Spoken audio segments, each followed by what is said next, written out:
Well, Fancharuv, good there.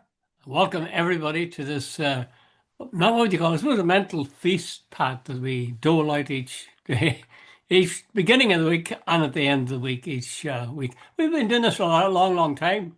Would you expect to Yeah. be inducted into Istana by Michael D before you Oh, leave the yeah, office yeah. For, I for think it was your services to the suggestion. nation? Yeah, I think it was your suggestion shortly before the lockdown for the first thing for COVID that we'd start doing it to keep our brains active. Jesus, here we are 5 years or whatever it is later. Anyway, Well, people say that I like the sound of my own voice, but I quite like the sound of yours as well, Pat. it's very decent of you. Okay. Right. Let's talk about, oh dear God. I was watching them on a video, I think it was, on YouTube, Kneecap, and they Yeah, really have been very brisk in their dismissal. One of the guys, Mohara, has been yeah. charged because he said, what did he say? Up Hezbollah. Hamas or up Hezbollah or some bloody thing. Jeez. I mean, that I would rank that about the same level as charging somebody for saying up the Ra at that concert. Remember that? That's it. Remember that? Exactly. So why Yeah. don't they go after people for up the Ra? Yeah, I think it was Chris Hazard put out a thing last night, the Sinn Féin MP, that uh, something like 212 British citizens took part in the ADF, were involved in possibly war crimes. The matter was raised by several MPs. It was investigated, and the Metropolitan Police decided no action should be taken, or the Crown Prosecution Service, I'm not quite sure which one. And he said they were actively engaged in a war situation. So here we have somebody throws a scarf or something on when Kneecap were performing in Kentish Town, and Yeah. one of the guys lifts it and goes, whatever, up Hezbollah, up Hamas, whatever it is, big deal. And he is now going to get, he's been summoned to, I presume, some sort of magistrate's court and so on. Yeah. And the same week that Gary Lineker has been basically booted out of the BBC. So here, Jude, does it not strike you that the world has gone mad morally? That the two people that we can see that are going to pay a price are namely Gary Lineker and Kneecap, against a backdrop of 62,000. By the way, that's the latest figure because they say there's at least 14,000 under the rubble, at least 14,000. So they said, et cetera, et cetera, et cetera. Uh, France, Britain, and Canada earlier this week called on Britain or the Israelis to stop the war. During the week, I think it was Wednesday, in Jenin, the Israeli IDF troops fired at a group of diplomats from the Western countries to basically get the hell out of there. Another, we're watching. If there was a just world, Jude, Netanyahu, Trump would be in the Hague, and if there's a really Trump, really just word, it should nearly be hanging from a hangman's post for what they've done. We're sitting watching people who are actually trying to stop this, who are condemning and are asking for compassion for. They're the bad guys, and the thugs and the basically the warlords are the people getting the praise. It's Yeah. insane, That's absolutely insane. exactly what Netanyahu did that immediately. That Canada, France, and the UK finally found the cojones to say, Finally, this must yeah. By the stop. way, so too little, too late, but that's beside the Aye, point. aye. But he immediately said, "Oh, this was anti-Semitic, and what about the Aye. terrible suffering and so on?" I'm going to put forward a suggestion, which will, incidentally, before I do, Gary Lineker isn't the only one to have been booted out of the BBC. So have I, and nobody Yeah. cares. Anyway, get back to the point.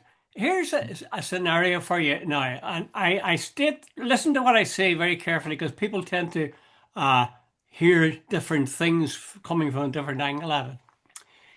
On October the 7th, Hamas breached the security wall between Gaza and Israel, went in there and killed over 1,000 people. Yeah. Given the highly technological expertise of the Israelis, I would suggest that it is possible. I'm not saying it has happened, I'm saying it is possible that this was in fact something that was done in collusion with Israeli forces. Because if you look at it, it gave them the opportunity, which they gladly received, of bombing, shooting, destroying everything in Gaza, and has now pushed the Gazans into a tiny, tiny enclave, one-fifth the size of Gaza, bordering Egypt. And you know what the next Yeah. step is, quite obviously. Yeah. They'll either kill Push them or them on push over them the into bar. Egypt. Yeah. My point is, it is possible. So I don't know your response. It is possible that incursion into Israel was something that Israel colluded in. Possible. Another one. Yesterday, or was it 2 days ago, the two young Israeli couple in Washington, Yeah. D.C. were shot dead by a guy who shouted, "Up Palestine, up Palestine." Um, is it possible? I put a little question mark here. Is it possible that uh, the Israelis would deliberately arrange those killings? Because it is a fact that it was very much to their benefit. An awful lot of countries who'd stood behind them firmly, like Canada, like France, like Britain, had been begun to peel away because they're saying this is too much. And now Netanyahu could point to, here's two decent people. And that was a purely anti Semitic act. And that's a scourge across North America and maybe as well in the UK. We'll just leave it those two, perhaps. Uh, how would you Mm. respond to my saying, it is possible that that those things happened in collusion with Israel? Dude, see, when it comes to Israel, and I am deadly serious, I don't think anything can be ruled out. I really can't. I think it's unlikely, but I wouldn't rule it out. Far from it, in fact. Uh, Netanyahu, uh, when the ceasefires were on, he didn't talk about getting out the hostages. As he said, he referred all the time to total victory. In other words, the hostages were never his priority. Unlike, by the way, unlike a lot of people in Israel who thought the hostages should have been the priority. So, and as well as that, he has now jumped on this. Remember, Trump, I think sometime in April, put out this Trump Gaza, the Riviera of the Middle Oh, East. dear. Yeah. And our friend Netanyahu is saying basically the same. And man, the defense minister, the far right, Smotrich, he is saying that basically that he is pulling for the total, complete, and utter destruction of Gaza. And Netanyahu has said as well that he's going to try and ensure that the place is so badly flattened that no one will ever come back there, and so on. So, Jude, we're sitting watching all this, and you sort of what you're saying is, see this the Israelis. They're losing massively the world opinion big time.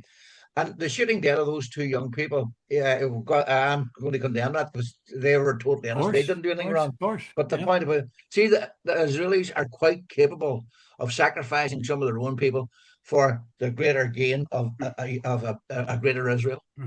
Did you know, Pat, that well, I said to you, Gaza now has been divided into five sections. It's Actions, yeah. I was reading corridors that the other day. for the army Yeah, to they have corridors trundle down along. each patrolled by the IDF, And and they've there's put there's 2 million people almost pushed up, and an enclave the size of probably, Letterkenny, 2 million people, Yeah, and 70% of Gaza's territory is now totally under Israeli military control and off limits to Palestinians Yeah, who are being crowded into these ever smaller areas. Now, if it was anybody else, you would say this is ridiculous. These people are yeah, coming to this country. They have chopped it up. They have pushed these people around. They've killed them by the hundred, by the tens of thousands, men, women, children. They have shown no remorse for it. They keep pointing to October the 7th, and they now have it totally under military control. They've chopped it into bits, four or five little bits, and they have pushed the Palestinian people into the last bit right beside Egypt. Now, yeah, that just where is the rights of small nations? Where yeah. is the UN doing something about that? Where are the people who describe themselves as a coalition of the willing? What are they doing about it? Now, I applaud Canada and I applaud the UK and I applaud France for speaking out. But that's not enough. It's not going to rescue those people who are now must be standing on top of each other in this tiny Yeah. space. And it's not going to, Mm. certainly not going to bring back the dead people. But not only are they getting bombed to death, they're getting starved to death. Dude, That's right. apparently, I think it's I can't remember. Is it one of the people? And I think 14,000 is it babies suffering from uh, malnutrition, severe nutrition? acute Yeah, malnutrition in Gaza. yeah. Tom Fletcher, who's a former British diplomat, he's hardly one of the Hamas supporters. He said in BBC earlier this week that there's some sort of correction in regard to it. But he says 14,000 kids, babies, are in danger of dying within the next couple of weeks if they don't get food. Jude, the Israelis this week allowed in five trucks, Jude. Uh, During the ceasefire, there were 6,000 trucks in Gaza. 2.3 million people, Jude. Five trucks. And then here's the other thing. They allowed them to cross over the border, but they wouldn't allow them to distribute what they had done. It was purely for the optics because so many people all these photographs of dying children are coming out and all the rest of it. And I think that, to get back here now, see, I don't think the Israelis would have done this, but anything's possible because they are basically willing to let everything's a PR battle with the Israelis. They're willing, what they really seem to be doing is uh, everything is for the world opinion. As long as the Americans stay on their side, Judah, I read somewhere since 1948, Americans have given something like $350 billion in arms and support. Last year, the first year of the war, they give them some. They give imagine America with it. People are they're cutting away Medicaid and their infrastructure is falling down. They give the Israelis 25 billion last year for the war effort. You're going, and Trump and these people and the big arms industry are making fortunes. Hmm. And you sort of go, if you were living in somewhere like Kentucky on a poor wage, your Medicaid has been cut, and you're sort of saying these people are spending our money on a foreign war. Hmm. I suspect those people, most people who would support Trump would say, oh, yes, it's a just cause and Israel must be protected. And they would say, this armaments factory that I'm working in, it's so great, they're paying me really well. And long Yeah, may the war continue. It really is outrageous. It seems trivial, Pat, to move from that to Harvard, which is in the news again again, yeah, because we know that the funding was being cut by Trump because he claimed that they had anti-Semitic people on campus. yeah, And he now has made a declaration that Harvard will not be allowed to have any foreign students. Now, I know for a fact that universities really value foreign students. In fact, the yeah, one I worked in used to send out hunting parties during the yeah, summer to various places in Asia to round them up and tell them, we'll offer you this course and this is the fee you'll be charged. yeah. The reason for it was because they had a lot of money. They Mm, paid the full fee, whereas it was a mm, diminished fee that was paid by the home students. But mm. Harvard are going to be stripped of I don't know how many there is it over 1,000 foreign students? I heard a young Yeah, guy, a young Irish guy from County Down, I think, on the radio today, and he was saying he was on the verge of completing his 4 years yeah, in what was it? I think government studies or something like that. And now he doesn't know where he's coming or going. He doesn't know will he be considered to have graduated from Harvard? How will yeah. Harvard support them? And Trump apparently is it doing that legal? Is that legal? I wonder, Pat. Do you know anything about that? Is he I don't allowed know. to I was hold reading that the funds and last day, say Jude. get these people out of the country? But it's a bigger issue now. You talk about McCarthyism of the 1950s. This is taking it to a whole different level. Dude, this is ideological, right wing ideologies. It's fascism writ large.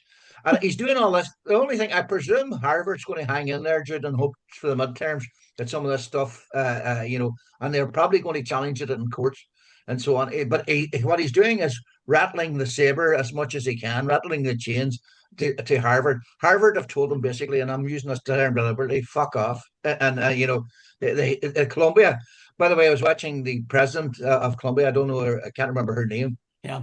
She was doing the address for the graduation there about 2 days ago, and she was booed the whole way through by the students Mm. because Harvard have bowed down to Trump.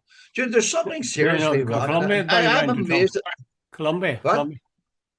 Columbia, yeah, the university had bowed down to Trump. They have agreed. Like, Trump wants to put his people in to monitor who they're hiring, the courses they're running, and the content of the courses.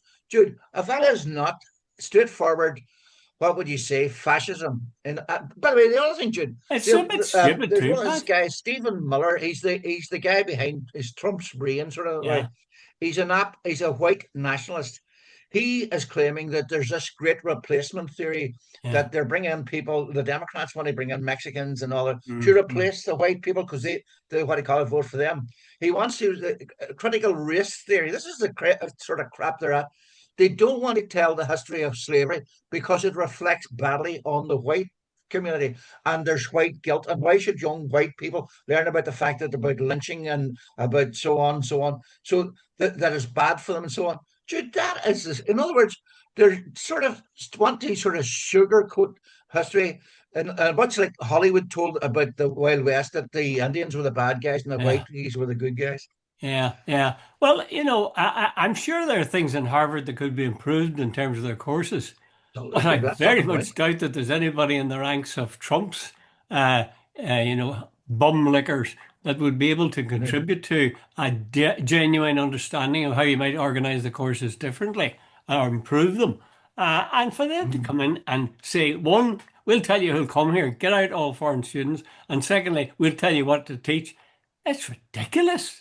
It's the very essence, But Jenny, you essentially asked the question: is it anti-knowledge. anti-knowledge, but hey, Trump. I said to you last night, Trump reminds me of your son reader. There's a contempt for anybody that's an expert. There's a contempt for knowledge. There's a contempt for science. There's a contempt for medicine. These guys, these keyboard warriors. Did you chat to someone? You're going insane. Measles is making a big return in Texas because they've stopped immunization or whatever it is they call it these days, vaccination. But there are also other apparently in some other places. There's things starting to worry medical people. Dude, we can be starting dying like peasants in the 15th century because of things like smallpox and whatever. If they all and polio starts making a return again, and rubella and German measles and all the rest of it. Dude, these people. What was it, Jude? About 100 years ago, the average lifespan was 35. It's somewhere about, what is it, 85 now or 90 or someone, it's moved away up. And Mhm. do these people think that that happened by accident because of science, because of improvements in medical, improvements in nutrition? And these Uh-huh. people, these keyboard warriors want us all to go back. Uh-huh. These people who have zero qualifications, but they read something on the internet. Yeah. I tell you what, I got my fifth or sixth anti-COVID jab yesterday, and Yeah. you may say it's clearly evident that the rubbish I'm talking, but I don't agree. I think I'm talking quite good sense, despite having Yeah. been inoculated. Let's talk for a minute, Pat, about the question of Irish neutrality and what has been Yeah. happening down at Shannon Airport over the last few days. Last Tuesday, and I think again last night, was it yesterday evening? Yeah. Uh, Yes, Stephen. well, you tell it about who's landing and what they're. Apparently, the Homeland Security in America, I think they sent them to South Sudan. They said these people were barbaric. So the Who are flight these? Who are these left Texas. people? Who are these people? They are deportees from America, and the Homeland Security put them on a plane in Texas. By the way, a private plane, Jude, not a military plane. And this plane apparently landed, was it yesterday in Shannon to refuel, and then took them on to South Sudan, where, by the way, apparently a civil war is going to start again. We're getting away. But here, Jude, the point about it is we are complicit. Ireland is complicit. The Irish people are complicit. The Irish state is complicit because if we're allowing planes like this of deportees from America to land at Shannon without checking them and all. Now, our friend, our Taoiseach, the Minister for Foreign Affairs, he said it's an ongoing situation and he's looking into it. Dude, that is the biggest load of bollocks. Absolute load of. They knew What damn is it? well Not an because of ongoing Anabachi. situation? It's an ongoing situation. Ivana Bakchik was able to tell him when the plane landed and when it would be coming back and all the rest. But he says we have no authority over civil aircraft, that we can only intervene in military, which, by the way, they have never done either. So, Jude, here's a question for you. Do you think it's right that we should be participating in deportation flights, by the way, which an American judge is against, as totally illegal? Yeah, well, now I'm not sure what the exact situation is. I know that the American judge has said it's illegal to do that, and they should be told where they're going to, and I think some degree of discussion about whether they should or not.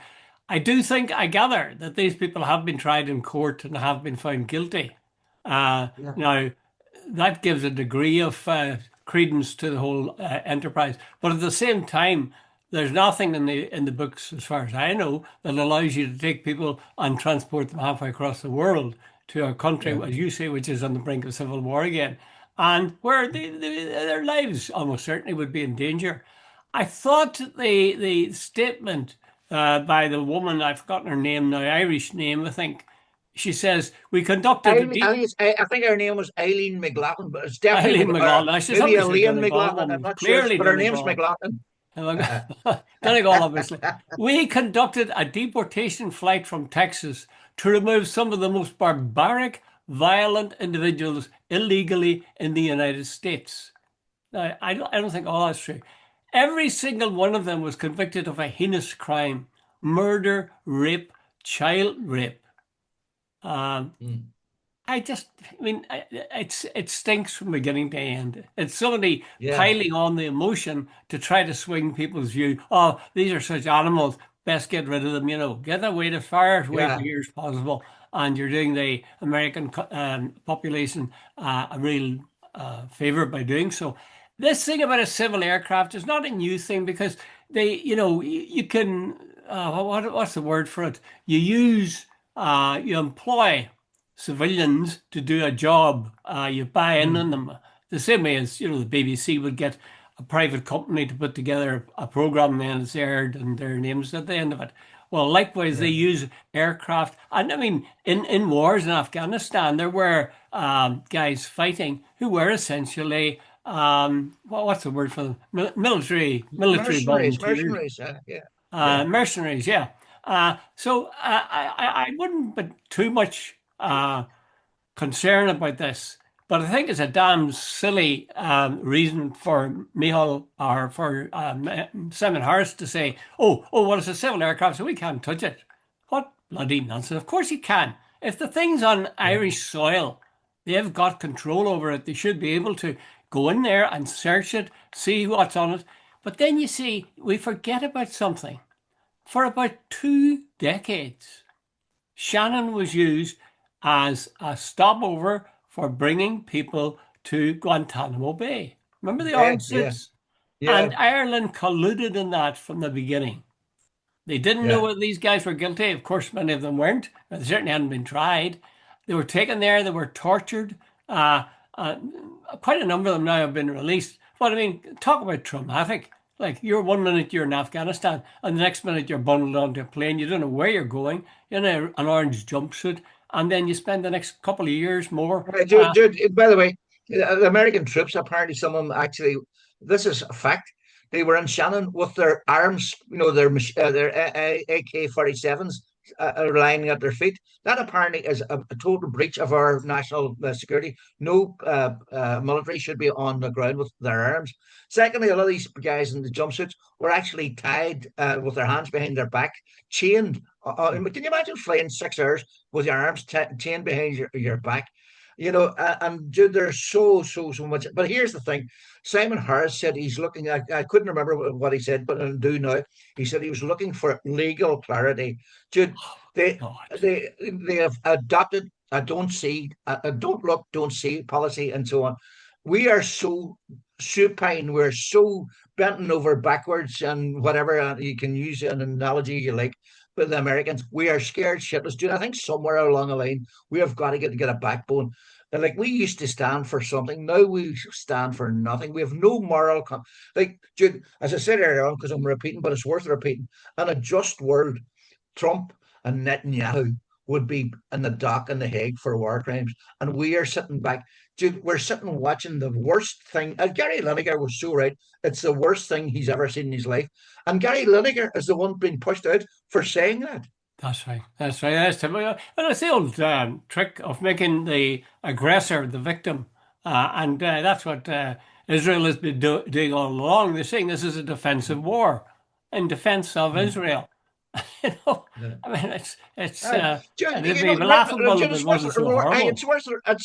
it's worth repeating. Between 2008 and October 6th, 2023, the Israelis killed 6,000 Palestinians, north of 6,000 Palestinians. Between January 1st, 2023 and October 6th, 2023, they killed 223 Palestinians. But they keep saying this started on October 7th, the day after they, Yeah. so, and, I get involved in, because I feel very strongly about what's happening in Israel. I think it's evil. And I get involved in the discussions and debates on social media. And Mm-hmm. dude, some of the people coming on, pro Brits and pro Australia, or Israelis, they haven't a clue. They have bought the British media. No, the Israelis are fighting against these hordes of They Muslims can't, coming on, Pat. They and can't it's a believe just that. Do you believe that they believe that? yeah, they do. Jude. I thought for a long time we're living in a modern world with and all the rest. But some of the comments are so stupid. About October 7th was when this war started and so on. And they clearly haven't a clue the context of which all this stuff happened. And a lot of people, Jude, they go to their work, they watch Manchester United on the telly, they go Mm-hmm. out for a pint at the weekend with their muckers Uh, and whatever. And Jude, they have no interest in the politics and they buy what they hear on BBC, and that's always balanced in the favour of the establishment. yeah. Somebody said, I think it was Joe Brawley said that both Kneecap and Gary Lineker are people who've stood up and said, this is terrible what's happening, this genocide happening in Gaza. And immediately the powers that be went after both of them and Uh, effectively kicked Lineker out. And they're bringing one of Mohara, one of the three to members of court. Kneecap, is going Well, to be having said brought that, to Jude, court. I think the other side of the story, Jude, there is an absolute groundswell of opinion. Hey, Oh, uh, yeah. okay, I doubt if Kneecap will ever break it into America now after this because they won't be allowed in. But I would say the best things ever happened in publicity wise. I think their record sales or whatever streaming service has gone way through the roof. Gary Lineker, I would presume Sky and everybody else will be offering him whatever, whatever, whatever. He Yeah. does these podcasts like ourselves, dude. I presume his audience is going to go sky high as well, and he's making a Yep. lot of money out of Yeah, well, fair play to him. And sometimes out of misfortune comes good fortune. And I Gary Lineker always struck me. I mean, I actually don't rate him that highly as a TV pundit or TV personality, but he does rate right at the top in terms of being a decent looking guy. it. There's something about him. There's certain honesty, I think, to him, and a Yeah, lack of I don't know what you call it, hubris about him. He's not yeah, he's not going around with his chest puffed out as you sometimes get with these guys. Uh, and likewise, Kneecap. I think Kneecap are one of the best things ever happened in Ireland in the last 10 years. They're marvelously important for the Irish language, and they're marvelously important for coming out and saying stuff. That other people like Simon Harris and Michael Martin hang back from saying. They're saying, yeah, there's a genocide going on in Gaza. And what the hell are you yeah, doing, fiddling around with asking whether or not I shouted out up Hamas or up Hezbollah? I mean, uh, how many babies did that kill? You know, uh, the uh, comparison is absurd. But I think Brawley's point was these are distractions. Suppress people whose voice might come through, and besides, make a whole brouhaha about it. And as a result, yeah, people start thinking about Gary Lineker and start thinking about Kneecap instead of thinking about what is the problem, which is that there are babies, women, men dying of starvation or of military strikes or just simply slaughter or buildings falling on top of them. yeah, That's the core of the thing. And I think we should try to keep our eye on that. And I yeah, applaud Kneecap and Gary Lineker to the echo. And even yeah. Even if they, what Jude, Mossad is I agree listening with to us, I still do it. I agree 100%. Hey, by the way, can I pivot a wee bit here? I read there earlier on this morning because I was sitting doing nothing, and I actually took note of it because it was actually funny. Not funny. Know Funny this thing peculiar. about Canada? Funny peculiar. Know this thing about Canada and America? They know Trump's Canada be the 51st state. Yeah, Right here, yeah, here's yeah. the thing. There's been a 32.5, because I'm useless at figures, that's why I have to write figures down. Mm. 32.5% vehicle drop numbers in April of Canadians crossing the border. Oh, You know, yeah. all the snowbirds going to Florida and so on. Hmm. Hmm. 32.5%, right, Jude? That's a massive drop. There's been a 20% drop in airline flights to America. Uh, and apparently, right here's Canadians generate $20 billion each year, supporting 140,000 American jobs. Canadians, and they did a survey. Canadians don't feel welcome in America right now. They also don't feel secure. So, air travel bookings have dropped 70% between last April and September. 70%. So the American tourism industry says even a small drop can have an amazing effect, a large effect on their business. Oh, So yeah. Jude, there's already thing. And now the other thing, can you imagine? You mentioned earlier of Harvard. What in the right mind would want to go to America right now? That's exactly the thinking. Yeah. When you come to the airport, you're getting all that sort of stuff. Over to you. Yeah, well, exactly that's what I was thinking. I think I mentioned before the possibility of us going to the States to see my son and his wife and family, but I'd be dubious.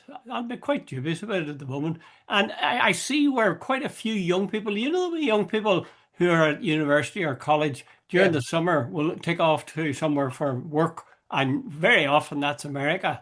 And they have a hell of a good experience, washing dishes or yeah. uh, I did that as a young student myself, too. yeah, yeah. Any number of them are now saying, "No, I don't know if I want to do that this time," Yeah, because you never know. Like if he's capable of lifting people off the street, I mean Trump, and having them sent to wherever I was going to say Mar-a-Lago, but it's El yeah. Salvador, is it? It's just not a nice atmosphere, and worrying, worrying. I think Uh, there'll be yeah, you're right. There will be a serious drop in people going to the States. I don't think Trump has quite worked out yet what effect this is mm, having. We often talk about soft power. America's soft power is now in tatters, I would say, around the yeah. world. And maybe in Israel, maybe it's really good in Israel, but everywhere Aye, else, but it, birds of a feather, Jude. yeah, yeah, yeah. Okay, let's just for the last couple of minutes here, Pat, talk about Leo Varadkar. Leo Varadkar, actually, Kneecap. Kneecap's on one of these reality shows at the moment in the Arctic somewhere. But Leo Varadkar is following the path of many ex-politicians from what's his name, Enda Kenny to Bertie Yeah. Ahern to uh, you know all in all. Tony Blair. When they retire, they well, frankly, they just rake it in. Um, Yeah. as far as I know now, Leo Varadkar has been made a member of. He's been, what was it? He was contributing He's an joined the advisor. advisory board of Penta. It's the biggest Ah, PR company in the world. They have yeah, JP Morgan, Google, Microsoft as their clients. They're yeah, worth billions, and he has now got a role in that. In other words, he's it's an PR for them. advisor. He'll probably get a huge big salary for doing very little. Go ahead, Okay, Stu. and as I say, that's a well-trodden path. Now, an article in today's Irish Times where a guy is someone who I've forgotten who's written it, but the point is that it doesn't really have to be like that. Uh, Yeah, that you can, of course. Well, if you take the view, I suppose it's understandable in a way. You might say, "Well, look, I worked very hard in politics for years, and I served my country, and now I'm going to look after me, and I'm going to. Guys are offering me money. Well, I'm not going to take a refusal. I'm going to take it." On the other hand, there's this guy, this Dutch historian, who called Rutger Rutger Bregman. Bregman. Yeah, Uh, he has got a school for moral ambition, Yeah. And his book is called Moral Ambition: Stop Wasting Your Talent and Start Making a Difference.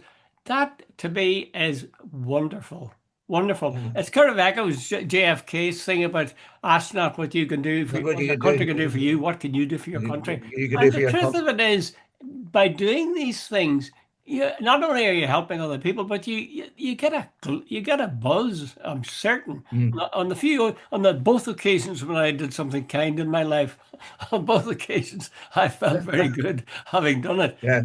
But his point is that they are capable of doing all sorts of things that would help the world, and they cite two people, um, Mary Robinson and I was going to say Bono, but no, not Bono. No, no, Who was the other bollocks. one? Who was that? Jimmy Carter. Oh, Jimmy Jimmy Carter. Carter.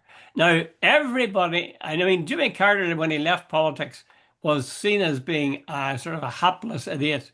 You know, that he Mm. wasn't having the right stuff. And Ronald Mm. Reagan was able to dismiss him with, there you go again. So Mm. you felt he was outsmarted. And Jimmy Carter lived long enough to prove all of the people who thought him an ineffective idiot wrong. He spent at least 20, 30 years doing Good. wonderful stuff, 41, I think it was. saving lives, um, Yeah. helping those in the world who couldn't help themselves.